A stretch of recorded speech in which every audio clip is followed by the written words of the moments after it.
Well, now armed with the newfound knowledge that when riding at altitude that entails greater use of muscle glycogen, the carbs have gone up a little bit at breakfast, and I'll probably have a few more. Big ride today, the Galibier. There's plenty more to come on living and riding at altitude. Now Ruben has an eye for spectacular climb, eschewing a recce from the town of Valloire to the north, which, as you'll see on the Marmotte video, is a very beautiful climb indeed, but for me was somehow less enthralling than this one, in favour here of the simply exquisite, absorbing and regularly jaw-dropping ascent from La Belle Ville de la Grave. And here we have Mr. Ruben de Klerk ascending the Galibier, not out the Zwift. We're not yet in zone 2. Oh my word. The Galibier, magnifique. It is. It's a big one. Over 2,600 meters. Highest point in the Marmotte.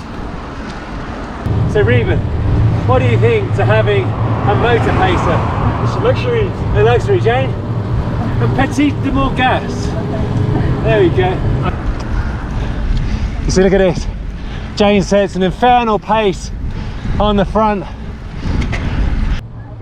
This is Thomas, who we last saw tucking into a panini at the top of Alpe d'Huez. Here you go, Ruben.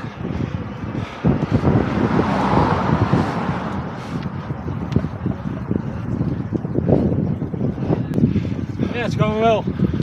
Not too bad. Enjoying the views. Oh yeah. There we go, Sifra. It's going well. Views on views. Sure. It's pretty amazing here. Thomas, let's get the views with you in them, sir. Absolutely gorgeous. What a place.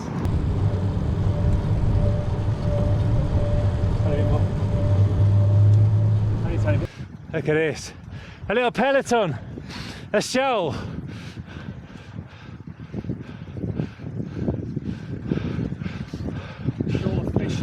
A little shoal of Dutch and British fish.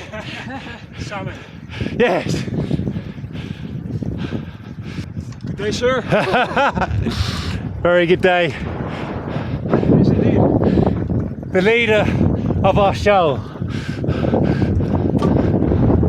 That's a beautiful bite, Ruben. Tarmac. Oh, the tarmac is perfection, velvety smooth. It's going to be a joy to descend down this. Ali, Danique! Hi. You're looking good. Thanks.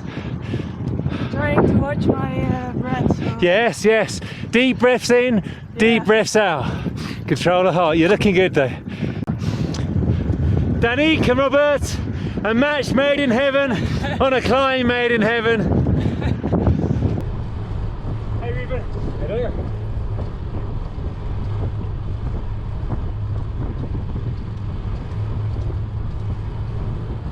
On the bike. Well, yeah, the heart rate's higher.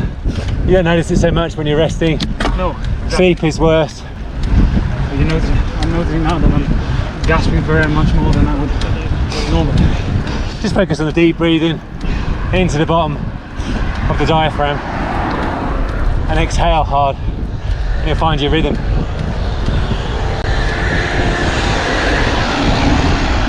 That was exactly the same yesterday. Here I'm discussing with Robert my own unwelcome discoveries pertaining to the impact of sleeping at high altitude on short-term athletic performance. Our hotel is perched at the top of Alpe d'Huez, 2,000 metres above sea level, a substantial 1,950 metres above our then apartment in Shad Thames, London, SE1. Needless to say, I filmed a little bro science video to, well, more or less accurately, I'd argue more or less definitively, pinpoint the negative impact of sleeping and living at high altitude to the nearest watt. Video is to follow. And yes, I know that the adverse impact of altitude varies from rider to rider, and also the rider's historic experience of living and or training at altitude. But this little revelation proved very handy for my pacing strategy during La Marmotte.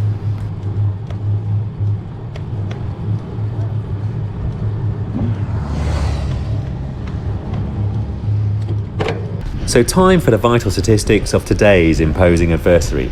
Col du Galibier de l'Ouest, departing from La Grave, is 17 kilometers, 1,100 meters of climbing, 6.3% average gradient, all the way to 2,700 meters above sea level.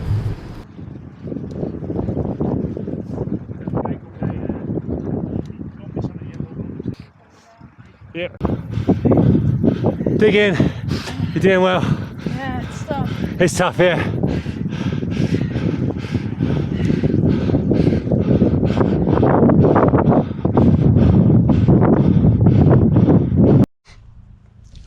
Stopping for a battery change.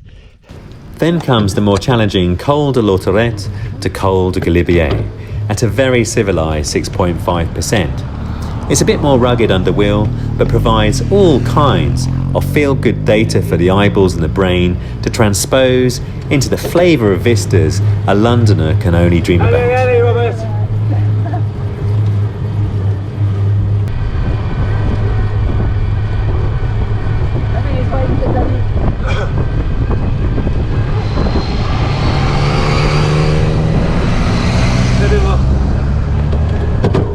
That's about it. It's very much a climb of three parts. La Grave to Col de Lauterette, parading line astern along the magnificent smooth French asphalt and nice, even gradients. Wow.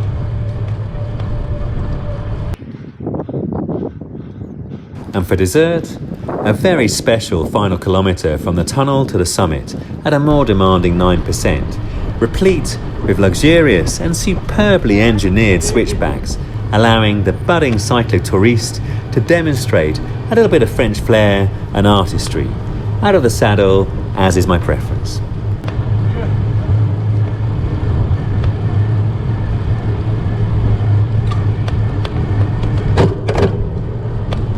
Our Dutchy companions embarked on this little adventure straight out of the car the day before, following 9 to 10 hours on the road. So when they shot off at the start, I'd wondered to myself, what on earth have they eaten for breakfast? Rindsatelstroop, I can confirm, which is concentrated apple syrup, something I too became firmly addicted to on French bread. Divine.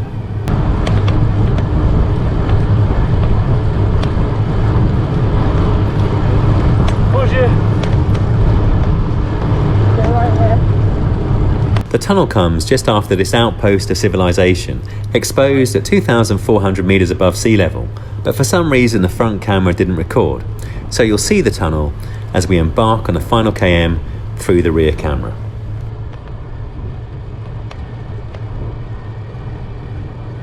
The final 1 kilometre averaging 9% doesn't look overly concerning on paper, certainly not relative to the adolescent brutes with their rough and furrowed tarmac that we are faced with in the UK, just 14 days later for me during the Fred Whitton video to come. But with oxygen becoming an ever scarcer commodity, it's not trivial either, and combined with the length of the climb that's come before, it makes for a worthy adversary and an epic finale, plus a deep sense of satisfaction when you crest it.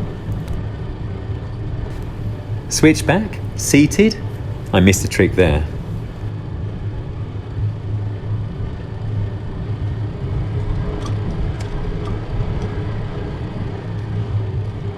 Ah, très bien.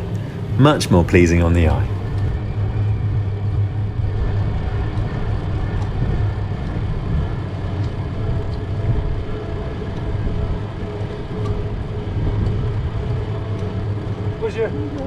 You may have observed the youthful exuberance of Ruben, basically completing a mini interval session all the way up Galibier.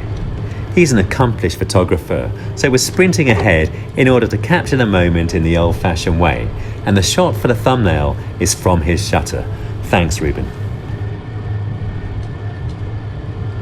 Please do inject a little bit of oxygen into the video and the channel by liking, commenting, and subscribing.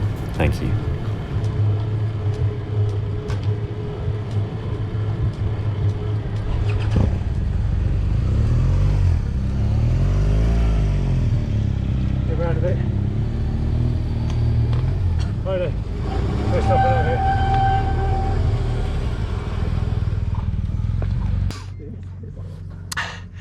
Well, that was the most beautiful experience for an outdoor adventure I've ever had. And to share it with friends and Jayne, especially Jayne, was extremely special, courtesy of the e-bike. E-bike bringing couples together to explore and have a little adventure. Perfection. Thank you very much, Col du Galibier. Appreciate it. Like my legs are fine, but you're just constantly like gasping for air.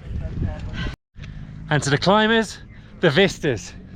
Thomas, Sifra, what did you think to Galibier? Absolutely amazing. Amazing. Like the most gorgeous ride I've ever been on.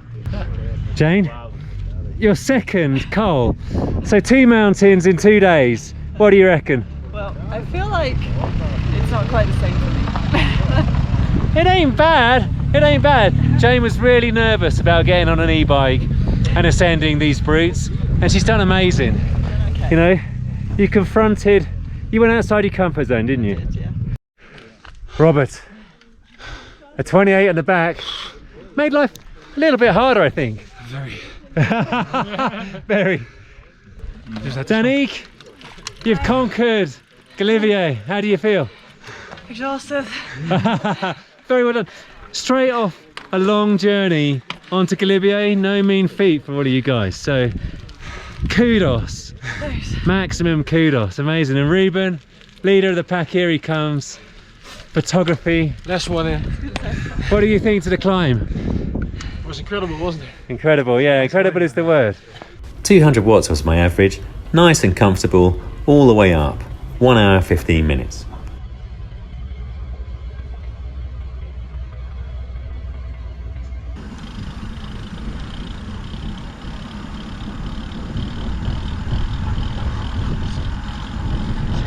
See down there?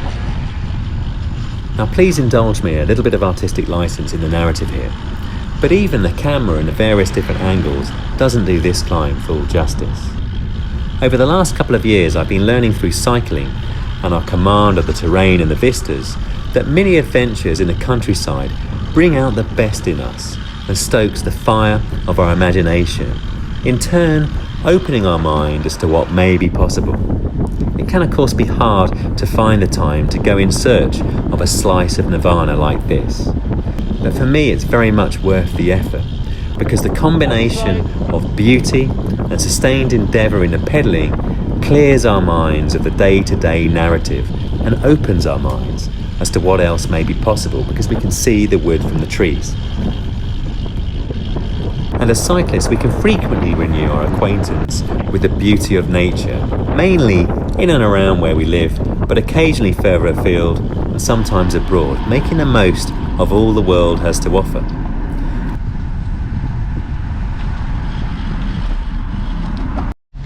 The vital statistics for Ruben's bonus climb, Col de Sarenne, didn't cause too much concern, at least not on paper. 13 kilometres, average gradient 7%, with quite a few steep sections all the way to 2,100 metres above sea level. It's a very much more fulsome bonus climb than Zwift's radio tower, but worth it, because those in the know say it's a better climb than Alpe d'Huez. It's incredible, but for me, the jury does remain out on that. So it's off to a steep start and then plenty of woodland, but thereafter the ascent comes to life with villages, little switchbacks, rugged sections and incredible views as the face of the mountain drops away to the left, revealing the valley but also the opposite eminence.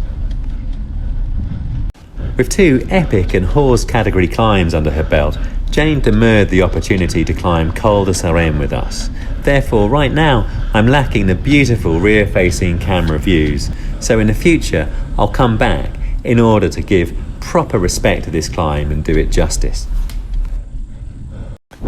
As for the Col de Galibier de l'Ouest, I found myself defaulting to 200 watts average power and mentally prepared myself to par back my pacing strategy for La Marmotte itself, given we'd only climbed 2,300 metres today and I was starting to feel a little bit tired. With 175 kilometres and 5,000 metres of climbing awaiting us for La Marmotte, the level of concern was starting to rise.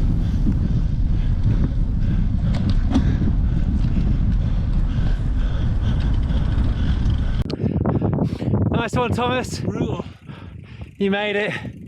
Beautiful. It's hard, wasn't it? It's a long old climb. Oh my god, Yeah, long one. it's tougher than I expected. Me too. A lot tougher. There we go. Got Sifra over the top. The dream team. There we go.